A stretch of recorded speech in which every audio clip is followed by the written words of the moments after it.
Hi guys, welcome back to episode 2 of my web storytelling journey or working in progress storytelling journey. Today we're going to be talking about why I'm using photography as one of my tools to tell my stories.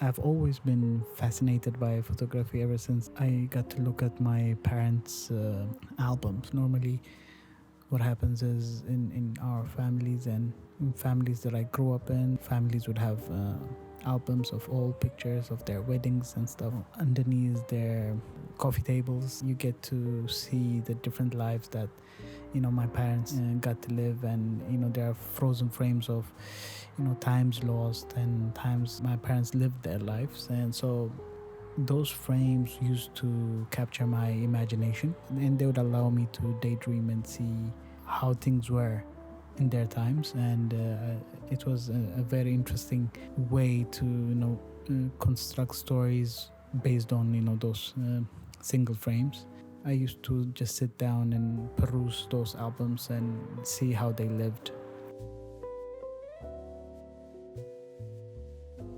My first experience though as taking pictures was when I was, I think, junior high, and I took this old point and shoot camera. I don't even remember what type of camera it was.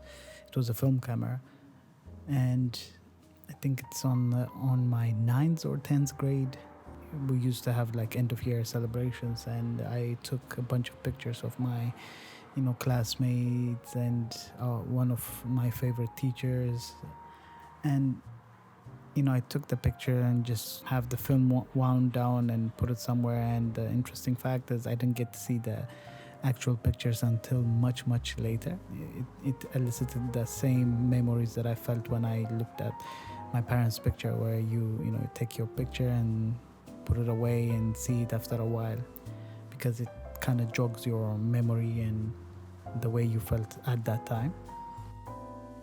And then following that, my first digital photography experience came through thanks to one of my best friends lending me his old Rolei digital film. I was amazed at the feeling that you get when you take your picture and see it on the small LCD screen, and you get to copy it to your computer. And until now, one of the favorite pictures that I have taken until today is among the frames that was made through that old digital camera.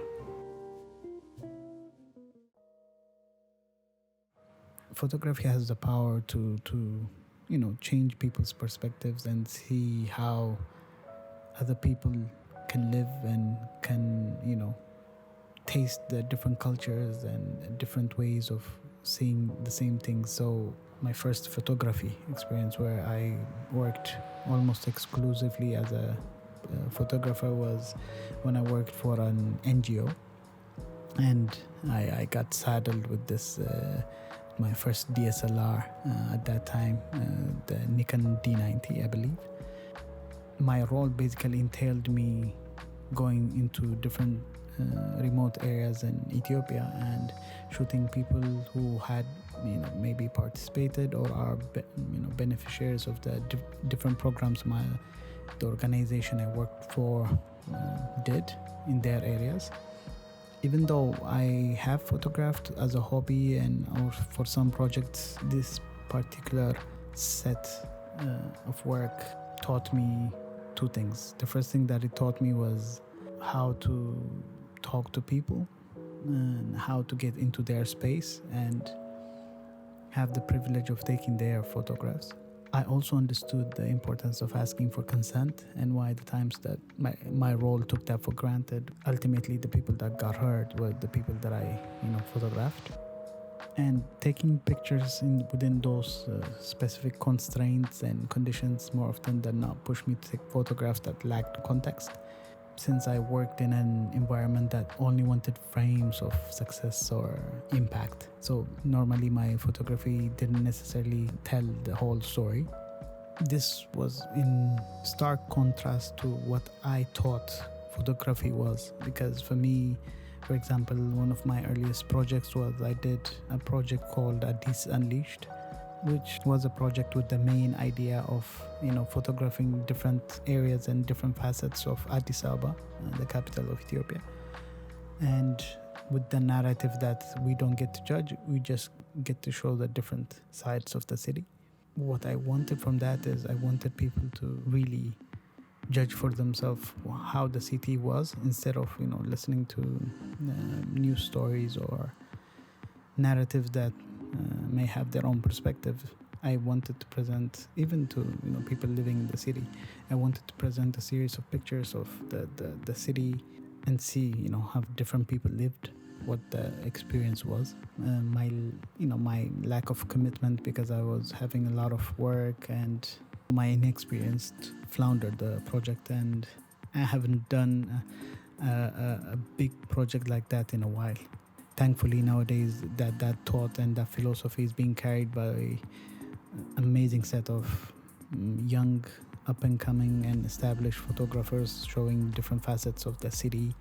And if you want to check those, I will have their links, some of their links in my description, so you can check that. In this world where everything is about the latest gears and the latest equipment to have, I learned the hard way it doesn't necessarily translate to you being a better photographer. And I'm sure there are plenty of other YouTubers or creatives that have said this, but I faced that when in my old environment where I used to work. You need to get the latest gear or the most powerful gear to create your photos quickly. One thing that this does is, if you have the latest gear, you can create something workable very quickly, and you don't have to think about the story behind it. So there might be images that are perfect, but they don't necessarily tell the better stories. And I saw how my photography was impacted when I moved from Ethiopia to Australia to Sydney, and I had to drop all my gear back home. So I had to restart everything from scratch. And since buying gear is expensive, I switched on to mobile photography, because the smartphones or mobile phones are the ones that you have in your pocket. And I was still trying to replicate the same type of photographs and the same type of photos that I take while I was taking with the DSLRs and the mirrorless cameras. And what I saw from my photography is it still lacks context, and it still lacks a narrative which I really wanted to tell. And nowadays I'm working on pushing my photography to tell stories, and you don't need a DSLR to do that, because the whole point of taking pictures is all about how you tell your stories, how you capture those stories. They don't need to be the most high resolution, perfectly lit. It's all about what people get from those pictures. So I'm pushing myself towards that. This channel is about me working on expanding my tools and my work as a creative, and telling better stories through different tools, becoming a better storyteller. Photography is one of those areas where I'm gonna work on my craft, gonna work on telling better stories. And I'm starting different projects based on that, and I hope you get to follow that and you give me your feedback, and or you tell me your own stories based on how picture making or making pictures makes you feel. So the thought is by the end of next year I will have a book ready on a specific theme that I've chosen, and also in the next 2 months, I believe, or earlier than that, a small series of projects that I took for my mobile photography, where I took pictures and used apps and different software to emulate film. I will have a collected zine of that and have it available, and once I've done that, then I will publish it on this channel, and I'll make it available on my social media platforms. Nowadays I'm also using analog photography so that it helps me with telling better stories, and it does that by slowing down the process, so you don't need to, the whole process of digital film where you take your picture and you have it instantly available on your phone and online and on your computer, is somehow detracting from me working on how to tell my stories. And even though that's also necessary and it has its own uses, I chose to instruct myself and work on analog photography. So I will have the book that I chose for next year based on my photographs, which I will take through film camera. So I hope that, and it's an interesting journey that I'm delving into, so I hope you get to see that also. So until I see you next time, check the links below, where I will have all the links that are making me curious about the art of photography and how people take pictures, and also, like I've said before, the links to some of the creatives that I'm getting inspired with. And until I see you next time, I hope you have an amazing week or 2 weeks, and I'll work on making these updates more frequent.